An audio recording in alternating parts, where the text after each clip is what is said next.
Our constitution पूरा chapter मैं आपको इस एक वीडियो में समझा दूंगा। मैं पहले आपको समझाऊंगा कॉन्स्टिट्यूशन होता क्या है, उसके बाद कॉन्स्टिट्यूशन आया कैसे, formation of assembly, objective resolution, drafting committee, doctor Ambedkar के बारे में मैं कुछ आपको इन्फॉर्मेशन दूंगा। उसके बाद सिग्निफिकेंस ऑफ जनवरी 26 में आपको बताऊंगा कि उसमें क्या होता है, उसमें क्यों जनवरी 26 ही डेट चुनी गई as the Republic Day of India, and tips and tricks will be given to you throughout the video.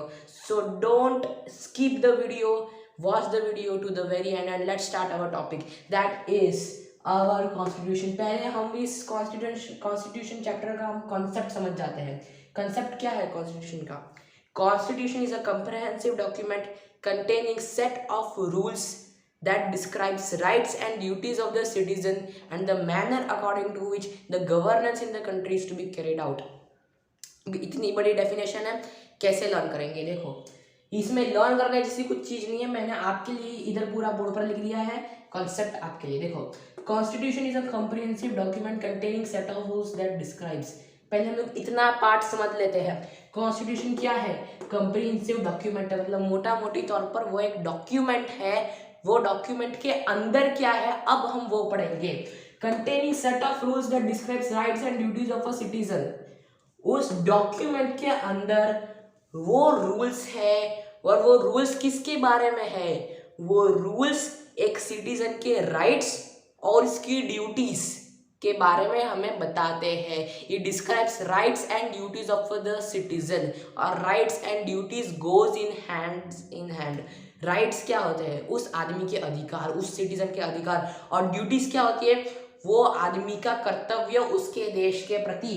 तो containing set of rules that describes rights and duties of a citizen, वो किसी भी citizen के rights and duties describe करती है ये document के rules. And और manner according to which a country is to be governed, या फिर governance of a country is to be carried out, या फिर हम लिख सकते हैं manner according to which a country is to be governed. और किस तरीके से एक देश को चलना चाहिए वो भी हमारा कॉन्स्टिट्यूशन हमें बता देता है। मैंने आपको एक एक शब्द का मीनिंग बता दिया, और ये जो कॉन्स्टिट्यूशन की डेफिनेशन है जो आपने अभी लर्न की, वो डेफिनेशन कम से कम 2 मार्क के लिए एग्जाम में आएगी ही आएगी। ये आपको लिख कर लर्न करना है, लिख कर कर लो, समझ कर करना है, समझ कर कर लो, मगर कॉन्स्टिट्यूशन की डेफिनेशन ये चैप्टर में सबसे इम्पॉर्टेंट चीज़ है। ये 2 मार्क के लिए आपके एग्जाम में आने वाली, मैं आपको पहले से बता रहा हूँ। वापस से एक बार रीड करते हैं। Constitution is a comprehensive document containing set of rules that describes rights and duties of a citizen and manner according to which a country is to be govern. अगर आपने इतना लर्न कर दिया तो ये चैप्टर में आपके 2 मार्क पक्के, 2 मार्क आपके पक्के हो जाएंगे अगर आपने इतना लर्न कर लिया तो भी। ठीक है, अब ये सब जो हुआ, ये सब ये कॉन्स्टिट्यूशन इफेक्ट में कब आया? इफेक्ट में मतलब कॉन्स्टिट्यूशन असली में हमारे देश में लागू कब से पड़ा? 26 जनवरी 1950 में। 26th of January 1950 was the date when the constitution came into effect in the sovereign republic of India. 26 जनवरी 1950 को वो इफेक्ट में आया, इधर वो मैंने लिख दिया है। अब ये कॉन्स्टिट्यूशन हमारे देश में बना, उसका एक रीजन होगा क्यों बना हमारे देश में कॉन्स्टिट्यूशन। कॉन्स्टिट्यूशन का एक ही एम है, that aim is to ensure welfare of the citizens. वो उनके जो सिटीजन होते हैं किसी भी कंट्री के, किसी भी स्टेट के, उनका वेलफेयर, वेलफेयर मतलब उनकी खुशी के लिए ये कॉन्स्टिट्यूशन बनाया गया है। क्योंकि डिस्क्राइब्स राइट्स एंड ड्यूटीज, वो हमारे अधिकार और हमारे कर्तव्य को डिस्क्राइब करते हैं कॉन्स्टिट्यूशन के डॉक्यूमेंट्स। ये इतनी बात होगी आपके कॉन्सेप्ट के बारे में कि कॉन्स्टिट्यूशन एग्जैक्टली होता क्या है। अब इसके कॉन्सेप्ट के बाद हमारा नेक्स्ट टॉपिक है हाउ इट केम। कॉन्स्टिट्यूशन कैसे आया, इसके भी बहुत सारे स्टेप्स हैं, और ये जो हाउ इट केम है वो इम्पॉर्टेंट टॉपिक है पूरे चैप्टर का।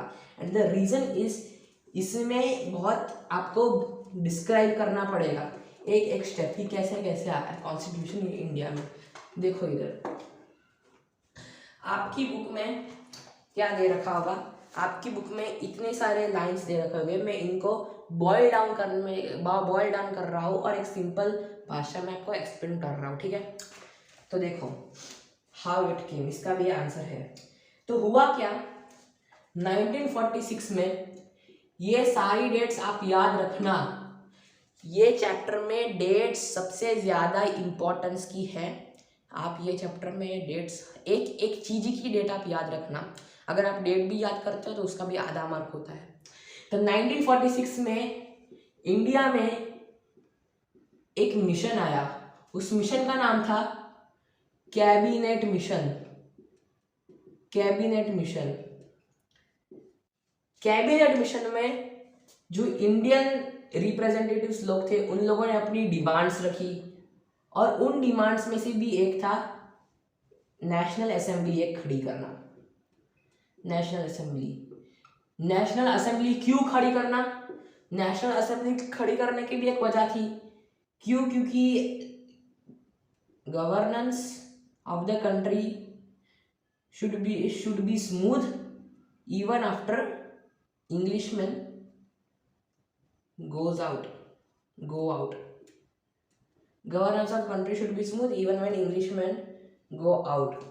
और ये जो था that led to the formation of Constituent Assembly.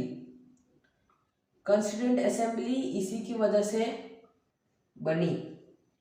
और Constituent Assembly में कौन था, Constituent Assembly में who were there, members were to be elected indirectly by the provincial legislative assemblies.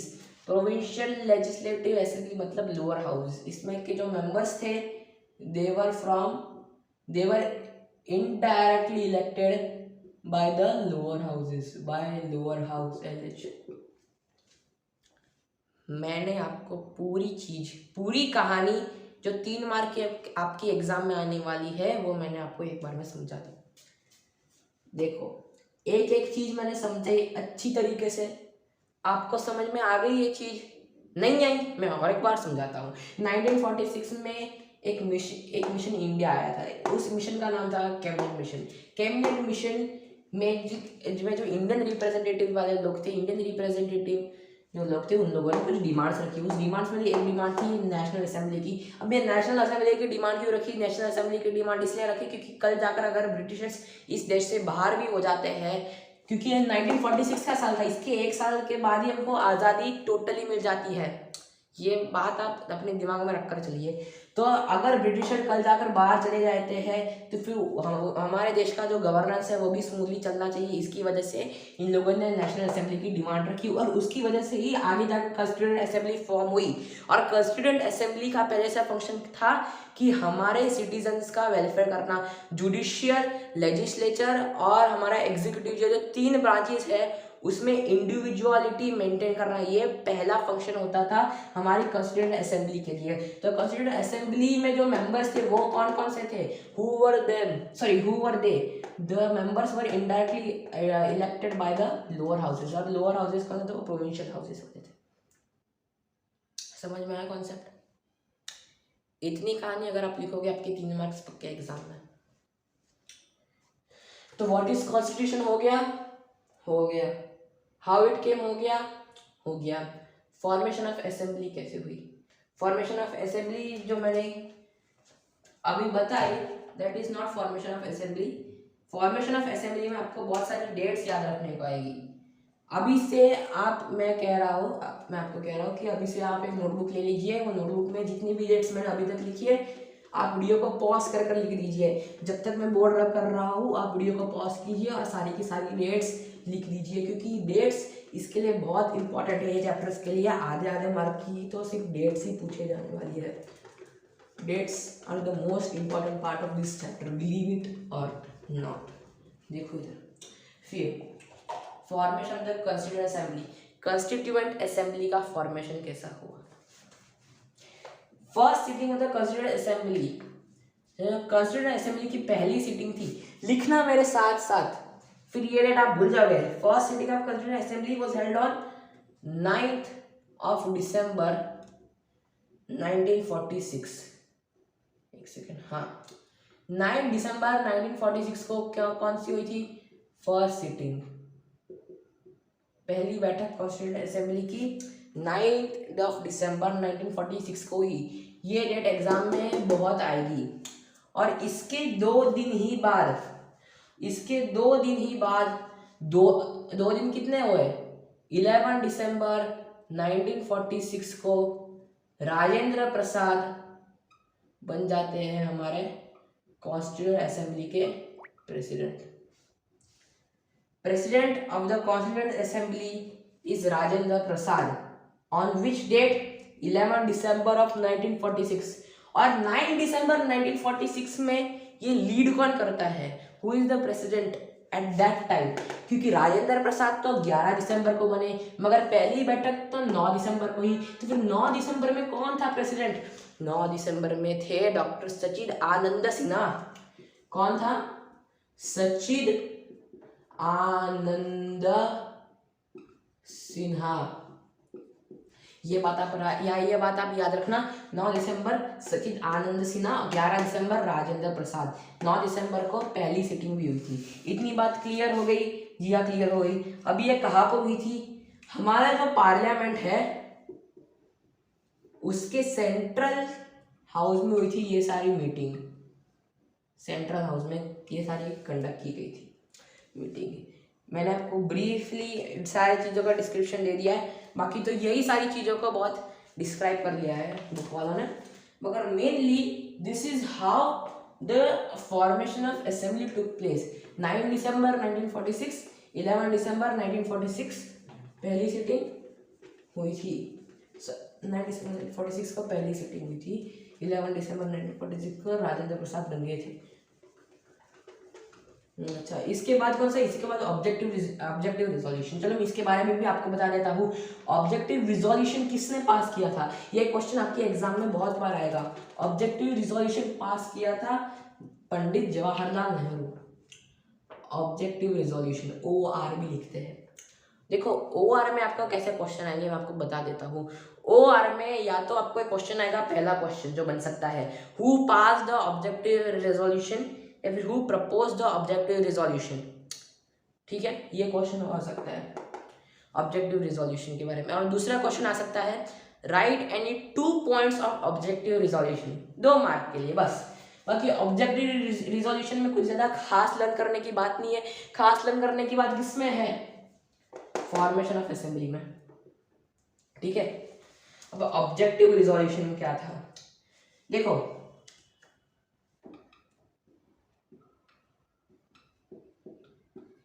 13 दिसंबर 1946 को क्या हुआ, 13 दिसंबर 1946 को पंडित जवाहरलाल नेहरू ने पंडित जवाहरलाल नेहरू जी ने क्या किया, नेहरू जी ने ऑब्जेक्टिव रिजोल्यूशन को प्रपोज किया। मतलब उन्होंने ये आइडिया असेंबली के सामने रखा। And this is regarded as one of the most important documents, one of the most important drafts of all time in the Indian history. Jawaharlal Nehru ने प्रपोज किया ऑब्जेक्टिव रिजोल्यूशन। ऐसा तो क्या था that it is regarded as the one of the most important drafts. इस objective resolution में मुख्य 4 point थे। कितने पॉइंट थे मुख्य, 4 पॉइंट थे। पहला पॉइंट है, free India will be nothing but a republic, will be Republic. अच्छा चलो, दूसरा पॉइंट आता है हमारा, दूसरा पॉइंट क्या आता है, ideals of social political and economic democracy will be guaranteed to everyone. Socio economic politic guaranteed to all, सबको सोशल इकोनॉमिक और पॉलिटिकल फ्रीडम, पॉलिटिकल राइट्स सबको मिलने वाले हैं। तीसरा पॉइंट क्या आता है इसमें, तीसरा पॉइंट आता है हमारा, republic would grant fundamental rights to all of its citizen. Republic would grant fundamental rights to all, जितने भी देशवासी होंगे भारत के, उन सारे देशवासियों को अपने अधिकार मिलेंगे, अपने फंडामेंटल राइट्स मिलेंगे। चौथा पॉइंट क्या आता है, चौथा पॉइंट सबसे इजी वाला पॉइंट है, state would safeguard the rights of minorities and backward classes. Safeguard minorities, ये 4 पॉइंट है। ये 4 पॉइंट में से मैं तो आपको कहता हूँ कि आप चारों के चार याद कर लो, मगर आपको दिक्कत हो रही है तो फिर आप पहले 2 याद कर लो, बहुत सिंपल पॉइंट्स है। फंडामेंटल राइट्स आप हो सकते हैं आप भूल भी जाओ, मगर आप पहले 2 तो याद कर ही लो।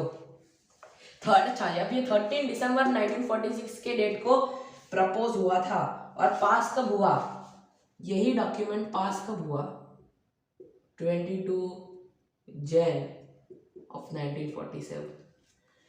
13 दिसंबर 1946 को 13 दिसंबर 1946 को प्रपोज हुआ, 22 जनवरी 1947 को पास हो गया। ये 2 डेट्स आप याद कर रख लीजिए। ये था आपका ऑब्जेक्टिव रिजोल्यूशन। ऑब्जेक्टिव रिजोल्यूशन में से मैंने आपको पहले भी कहा था, अभी भी मैं आपको कह रहा हूँ, इसमें कुछ ज़्यादा सवाल पूछते नहीं है और पूछे भी नहीं जाएंगे। इतनी जो मैंने कहानी कही वो आपको थोड़ी बहुत भी याद रहेगी, मतलब ये चैप्टर आपका पक्का होना चालू हो गया। इसके बाद है हमारा next concept drafting committee. Drafting committee क्या होता है, देखो इधर, अब ये कॉन्स्टिट्यूशन बनाने के लिए कोई तो आदमी चाहिए होगा, उनको बनाने के लिए कॉन्स्टिट्यूशन जो लोग चाहिए होते थे कॉन्स्टिट्यूशन को बनाने के लिए, वो लोगों की कमेटी को हम लोग कहते हैं ड्राफ्टिंग कमेटी। समझ में आया ड्राफ्टिंग कमेटी किसे कहते थे? उस ड्राफ्टिंग कमेटी के चेयरमैन, ये आप याद रखना, ड्राफ्टिंग कमेटी के चेयरमैन थे भीमराव अंबेडकर। समझ में आया? डॉक्टर भीमराव अंबेडकर जी ये ड्राफ्टिंग कमेटी के चेयरमैन थे। अब ये ड्राफ्टिंग कमेटी कब बनी गई? ड्राफ्टिंग कमेटी हमारी बनी गई थी 29 of August 1947।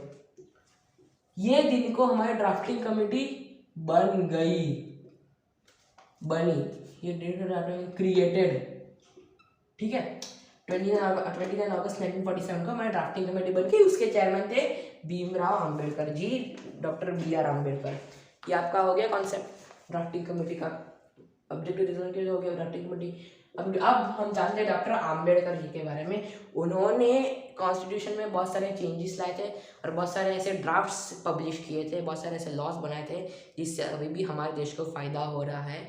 And these laws are very important for examination. आप ये सारे के सारे पॉइंट्स याद कर लीजिए। देखो इस टॉपिक, ये टॉपिक बड़ा वास्ट टॉपिक है, आप इसमें सारे के सारे पॉइंट्स याद कर लीजिए, ये बहुत इंपॉर्टेंट टॉपिक है। तो वो पहले कौन थे? वो doctor Bhimrao Ambedkar was economist, jurist and a social reformer.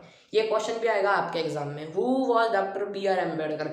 BR Ambedkar was the chairman of the drafting committee as well as a jurist, economist and a social reformer.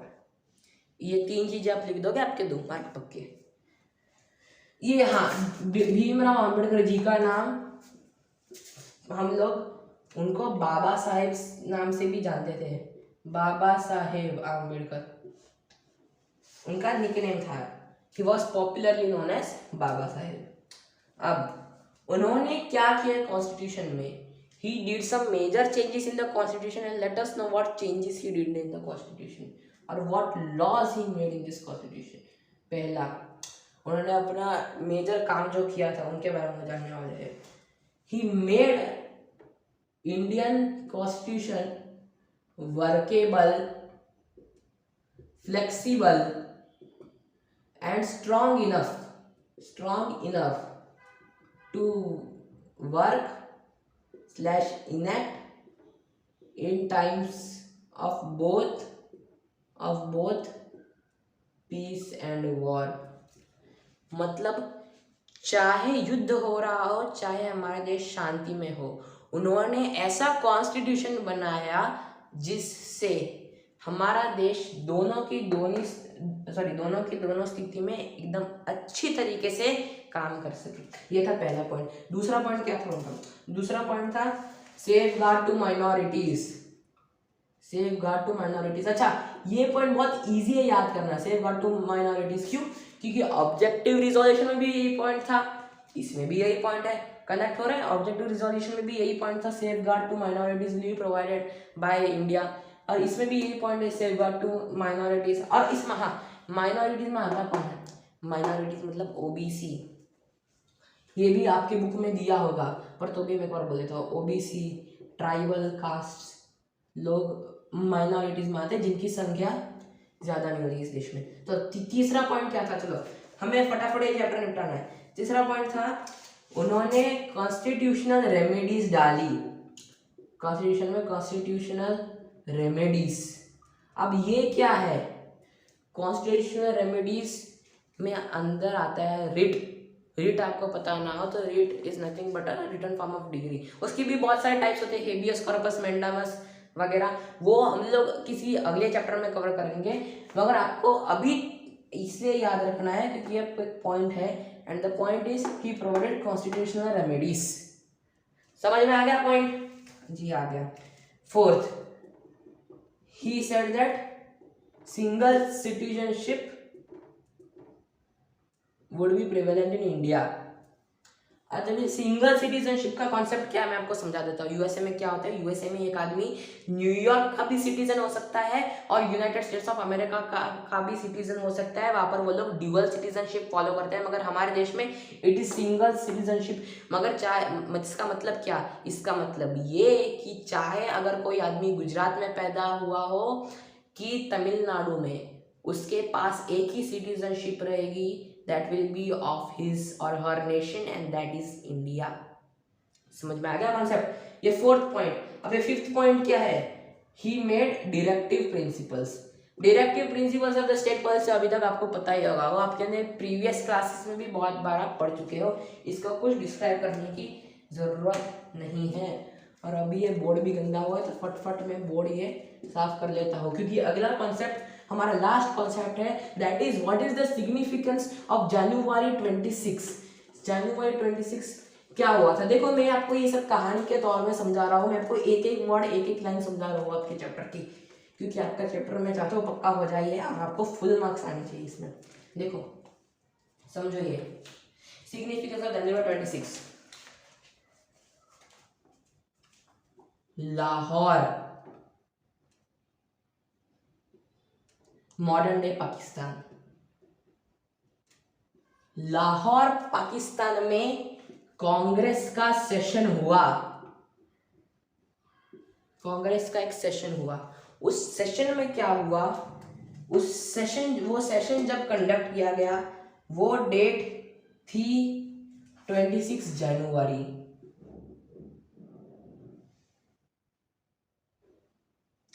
26 जनवरी। इस सेशन में ये कांग्रेस ने पहले एक ड्राफ्ट रखा था। वो ड्राफ्ट किसके बारे में था? वो ड्राफ्ट का नाम है पूर्ण स्वराज। ये रियल में ड्राफ्ट पास किया गया था कांग्रेस ने ये ड्राफ्ट पास किया था पूर्ण स्वराज। इस ड्राफ्ट में क्या था? This draft demanded complete independence from हुम? ब्रिटिशर्स। और 26 जनवरी को ये ड्राफ्ट पास हो गया। कौन सा ड्राफ्ट? पूर्ण स्वराज का ड्राफ्ट ये पास हो गया। और ये साल कौन सा था? This year was 1929। So from the year of 1929 till 1947 26 January was celebrated as the Independence Day। Yes, you heard it right। 26 जनवरी हम लोग 1929 से 1947 को इंडिपेंडेंस डे मनाते थे, और 26 जनवरी 26 January was the Independence Day from 1929 to 1947। मगर 15th of August 1947 को क्या हुआ? 15th of August 1947 को we got complete independence from the Britishers physically in the real ground report, in the ground format। we on 15th of August 1947 को हमको completely आज़ादी मिल गई britisher से, और तब से 15 अगस्त 1947 को हम लोग इंडिपेंडेंस डे मानते थे। नहीं तो उससे पहले हम लोग 26 जनवरी को अपना इंडिपेंडेंस डे मानते थे। समझ आ गया कॉन्सेप्ट आपको? ये लास्ट वाला कॉन्सेप्ट समझ आ गया? मैंने आपको ये पूरी चीज एक कहानी के तौर में बताई। देखो व्हाट इज कॉन्स्टिट्यूशन आप समझ गए, कॉन्स्टिट्यूशन कैसे आया वो समझ गए, असेंबली कैसे फॉर्म हुई वो समझ गए, ऑब्जेक्टिव रिजोल्यूशन समझ गए, ड्राफ्टिंग कमेटी के बारे में आपने समझ लिया, डॉक्टर भीमराव अंबेडकर के बारे में आपने जान लिया, फिर सिग्निफिकेंस ऑफ जनवरी 26 आप अभी समझ गए। तो फिर आपने ये पूरा चैप्टर बहुत थोड़े टाइम में एकदम अच्छी तरीके से समझ लिया। ये चैप्टर मैंने एकदम ब्रीफ में करा था, मैंने पूरे टेक्सचुअल चैप्टर का निचोड़ था ये वीडियो। और अगर आपने ये वीडियो देख लिया है देख लिया एकदम ध्यान से, then I can assure you that you will get full marks in your examination of this chapter. And by saying this, let's say that don't forget to subscribe to my YouTube channel। और मैं इसके बाद एक और civics का video डालूंगा या फिर एक हिस्ट्री का, मैं एसएस का एक वीडियो डालूंगा इसके बाद मैं अपनी चैनल पर तब तक के लिए बने रहे मेरे चैनल पर, और मेरे चैनल को आप सब्सक्राइब भी कर दीजिए। Thank you.